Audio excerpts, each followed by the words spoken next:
मुंबई भाई धीरे धीरे अपने फॉर्म में वापस आ रही है। जो आज का मैच हो, चाहे वो दिल्ली का मैच हो, जिस तरीके से मुंबई ने ये मैच जीते हैं, तो कहीं ना कहीं देखकर ऐसा ही लग रहा है भाई, जो मुंबई जीतती है, जिस तरीके से ट्रॉफी जीतती है, वो कहीं ना कहीं परफॉर्मेंस उनकी उस तरीके की ऊंची ऊंची इमारतें छूती जा रही है। और आज का मैच जो सोचा था सबने कि भाई अब की बार 300 पार तो इस मैच में हो सकता है, 300 पार तो हुआ है, लेकिन दोनों टीमों का स्कोर मिला करके, एक टीम से तो नहीं हुआ लेकिन दोनों टीम ने मिला करके 300 पार तो भाई फाइनली करा दिया है। तो इस तरीके का मैच हुआ कुछ। मैच बहुत इंटरेस्टिंग माना जाएगा, और एक तरफा भी, मैं तो कहूँगा कि एक तरफा भी माना जाएगा, इंटरेस्टिंग भी माना जाएगा, क्योंकि जब आप 19वें ओवर में मैच ख़त्म कर रहे हो तो समझ लो एक साइड भी हो गया वो, और थोड़ा इंटरेस्टिंग भी बना होगा कहीं ना कहीं। तो मैच के ऊपर बात करने के लिए हमारे पास बहुत टॉपिक हैं, शुरू से स्टार्ट करेंगे, सब चीज़ों की बात करेंगे और एनालाइज करेंगे एक एक चीज़। तो सबसे पहले बात करेंगे भाई एसआरएच की बैटिंग के ऊपर। भाई एसआरएच की बैटिंग इस तरीके की हुई है, पावर प्ले आज तक मैंने इतना बुरा किसी टीम का, क्या मतलब, जब आपके विकेट ना गिरे हों तो 46 रन करे हैं इन्होंने स्कोर। यू डोंट बिलीव कि 46 रन स्कोर करे हैं विदाउट विकेट। तो अब ये देखो कि मुंबई ने किस तरीके की बॉलिंग करी होगी, किस तरीके से इन्हें जकड़ा होगा, और सामने बैटर्स भाई कोई हल्के मारे नहीं खड़े इनके। ट्रेविस हेड खड़ा है और अभिषेक शर्मा खड़ा है, जिसका जो तबाही है ना, तबाही का दूसरा नाम, तो वो सनराइजर हैदराबाद के ये टॉप ऑर्डर्स ही हैं, और इसमें ट्रेविस हेड और अभिषेक शर्मा का बहुत तगड़ा योगदान है। उनके होते हुए 46 रन बनाए इन्होंने पावर प्ले में, यानी मुंबई ने इन्हें बांध के रखा। और ऐसा लगा कहीं ना कहीं जब मुंबई खेलने आई कि पिच इनकी तरफ की अलग थी और इनके लिए अलग थी, क्योंकि पावर प्ले में यार 46 रन स्कोर करना, और सामने अभिषेक शर्मा, ट्रेविस हेड जैसे खिलाड़ी हों, तो यार कहीं ना कहीं दिमाग में आता है यार इन्होंने करा तो करा क्या है। लेकिन भाई आप बॉलिंग को पीछे नहीं आंक सकते, क्योंकि मुंबई की तरफ से बॉलिंग जो हुई है वो एक तकड़ी हुई है, चाहे उसमें दीपक चहर का योगदान हो।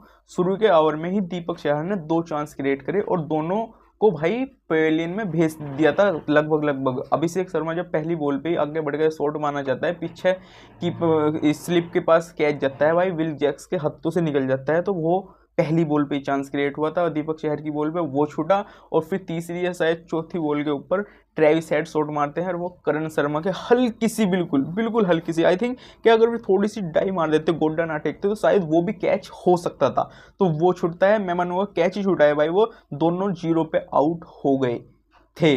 अगर कुछ कैचिंग, मतलब अगर अच्छी हो जाती मुंबई की तरफ से, दीपक चहर की बॉलिंग, यानी फर्स्ट ओवर में 2 विकेट वे लेके जा रहे थे आराम से। लेकिन वही होता है जब किस्मत का साथ होता है तो कहीं ना कहीं मैच पलट ही जाता है। मैं ये सोचा था अगर ये पहले ओवर में ये विकेट हो जाते तो इनका हाल बिल्कुल कोलकाता की तरह करते हैं मुंबई वाले, जैसे इन्होंने कोलकाता को गिराया था ना, 116 15-16 रन पे गिरा दिया था, इस तरीके से ये भी करते। क्योंकि भाई विकेट, यार जब पहली बैटिंग कर रहे हैं ये, तो इनमें मतलब बल्ले पे बॉल लगी नहीं रही, बल्ले पे बिल्कुल बॉल लग नहीं रही। अब इनके, मैं कहूंगा आप इनके बस 2 ओवर देखो, सनराइजर हैदराबाद की इन्होंने करी है बैटिंग बस 2 ओवर। जो इनके मतलब जो कहते हैं ना, इनके माइंड सेट को देख के कि भाई 2 ओवर कौन से खेल ले होंगे उन्होंने अपने तरीके से, जो ये खेलते हैं जिस तरीके से, तो इनके हैं भाई 2 ओवर वे। एक तो दीपक चहर के खिलाफ 18 ओवर था जिसमें 21 रन मारे, और एक ओवर था भाई हार्दिक पांड्या का 20वां जिसमें लगे 22 रन। तो इनके मुकाबले के ओवर थे ये, जिस तरीके से ये चलते हैं अपने स्ट्राइक रेट लेकर, तो ये ओवर थे इनके। लेकिन वही है ना भाई, पहला जो दीपक चहर के खिलाफ किसने मारे, तुम्हारे हेनरी क्लासन ने मारे, और फिर हार्दिक पांड्या के खिलाफ किसने मारे, अनिकेत वर्मा, और एक छक्का पैट कमिंस ने भी मारा। तो इनकी बैटिंग ऑन एन एवरेज बिल्कुल, मतलब इन पर लगे ही नहीं शॉट। अब तुम देखो इनका स्कोर, फिर 10वें ओवर में आते आते इन पर बस बने 29 रन, ऐड हुए 29 रन, यानी 10 ओवरों के बाद ये 75 पे 2 विकेट हो चुके, 2 विकेट खो चुके। उसमें एक विकेट था भाई तुम्हारे अभिषेक शर्मा का, जो फर्स्ट विकेट मिला भाई 8वें ओवर में हार्दिक पांड्या की पहली पहली पहली बॉल पे, शायद पहली बॉल थी समथिंग, शायद पहली नहीं तीसरी बॉल थी, हाँ, जब वो इंजर्ड हो जाते हैं, थोड़ी एंकल में दिक्कत आती है, उसके बाद चौका लगता है दूसरी बॉल पे, तीसरी बॉल पे विकेट हो जाता है अभिषेक शर्मा का। जिस तरीके से भाई हार्दिक पांड्या ने फंसाया अभिषेक शर्मा को, वो दिखता है, अलग ही दिखता है कि भाई फील्ड अरेंजमेंट बिल्कुल टॉप था मुंबई की तरफ से।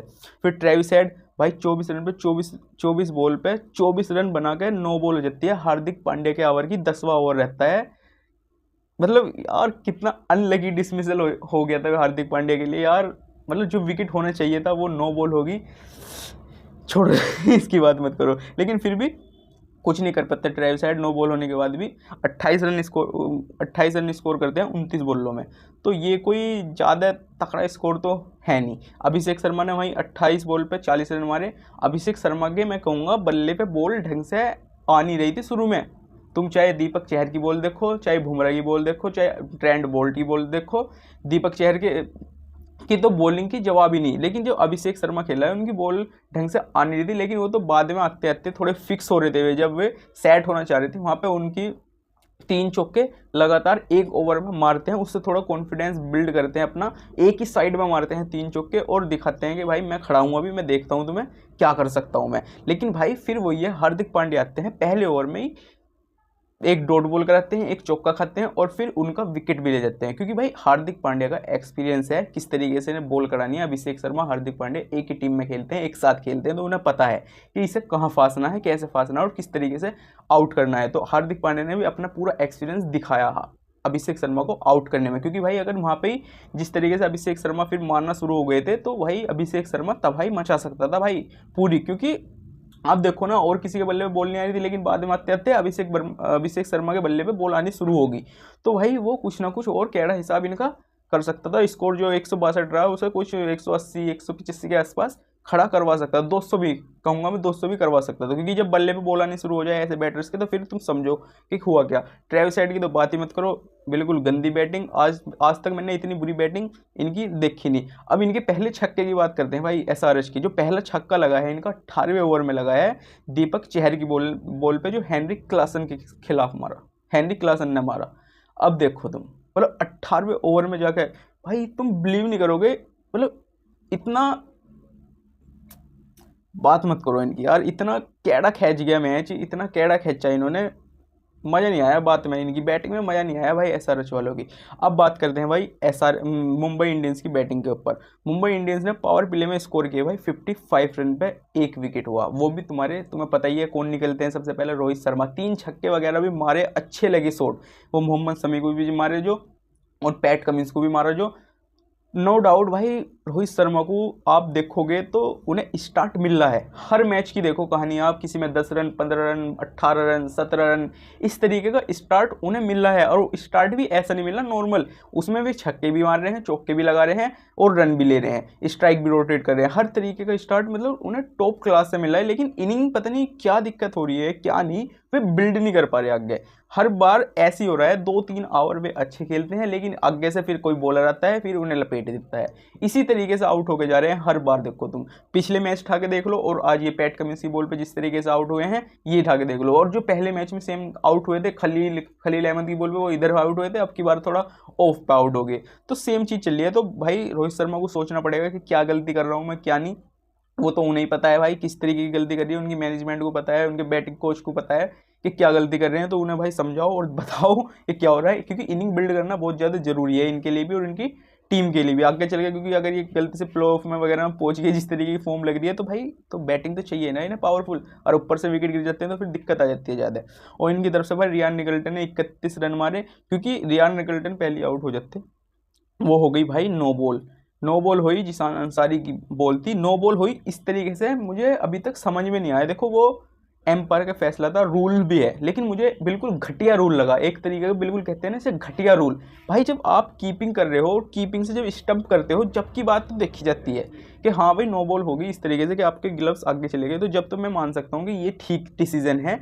लेकिन भाई जब आप बॉल करा रहे हो, कैच हो रहा है दूसरी तरफ, स्लिप में भी कैच नहीं हो रहा, पीछे तुम्हारे कीपर भी कैच नहीं कर रहा, बॉल कहीं हो, कैच कहीं और हो रहा है, और तुम जो एंगल देख रहे हो वो थोड़ा आगे का देख रहे हो कि विकेट से आगे जा रहे हैं कि नहीं जा रहे, तो ये बहुत गलत डिसीजन था। मुझे जो लगता है, मैं ये कह रहा हूँ, मैं उन्हें गलत नहीं बता रहा, लेकिन मुझे जो लगता है ये बहुत गलत डिसीजन है। इसमें कुछ चेंज होना चाहिए, कुछ ना कुछ। तो ये चीज़ें बस स्टंप के साथ ही होनी चाहिए। भाई कैचिंग पे यार कौन ध्यान देता है इतना, जो तुम पीछे बिल्कुल कैमरा इस तरीके से लगा दिया। तो उधर अनिल चौधरी साहब से बात भी हो रही थी, एम्पायर जो हमारे इंडिया की, तो वे भी कह रहे थे इस चीज़ को हर बार नहीं देखा जाता, जब आप उन्हें बताते हो, जब इन चीज़ों को देखा जाता है। तो किसी ना किसी ने तो वहाँ मुंबई इंडियंस की तरफ से कॉल आउट करा होगा कि आप एक बार हैंड्स कोऑर्डिनेशन देखो कि आगे तो नहीं पहुंचा ज़्यादा, तो वो नो बॉल हो सकती है। रूल्स में था तो रूल्स फॉलो किए भाई, मुंबई इंडियंस की तरफ को गए। लेकिन मुझे वो रूल्स बिल्कुल भी पसंद नहीं आया। जब आप स्टंप्स कर रहे हो, जब आप, मैं मान सकता हूँ, लेकिन फिर वो बात अच्छी नहीं लगती। फिर मुंबई इंडियंस ने भाई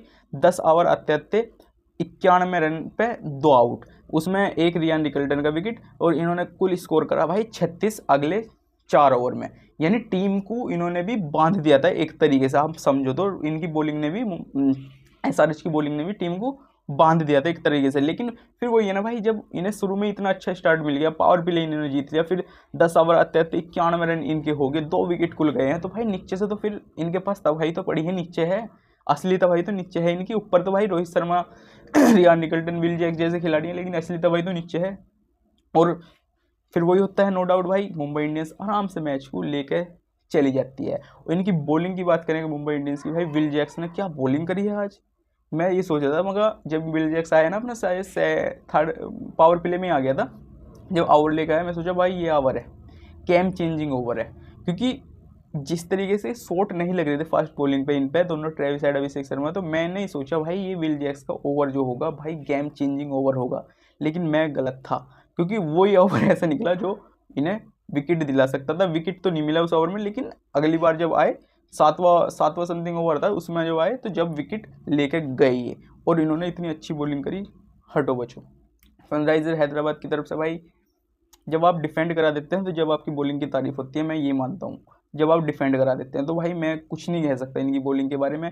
और चाहे अब तुम जसप्रीत बुमराह की बॉलिंग देखो, एक विकेट मिला जो बोल्ड मारा हेनरी क्लासन को, तो वो स्कोर खड़ा और भी ज़्यादा कर सकते थे वरना। तो दोनों की तरफ से ऑन एन एवरेज मैच रहा। जो मैच की तलाश थी कि भाई टॉप तरीके का बढ़िया मैच हो सकता है, वो कहीं ना कहीं उदास कर दिया मैच ने, मुझे तो उदास कर दिया। आप हुए हो कि नहीं हुए तो कमेंट्स में बता सकते हो। हालांकि वीडियो बहुत लंबी हो गई है, तो आज के लिए बस इतना ही, मिलते हैं कल किसी और वीडियो के साथ। जब तक के लिए राम राम जी।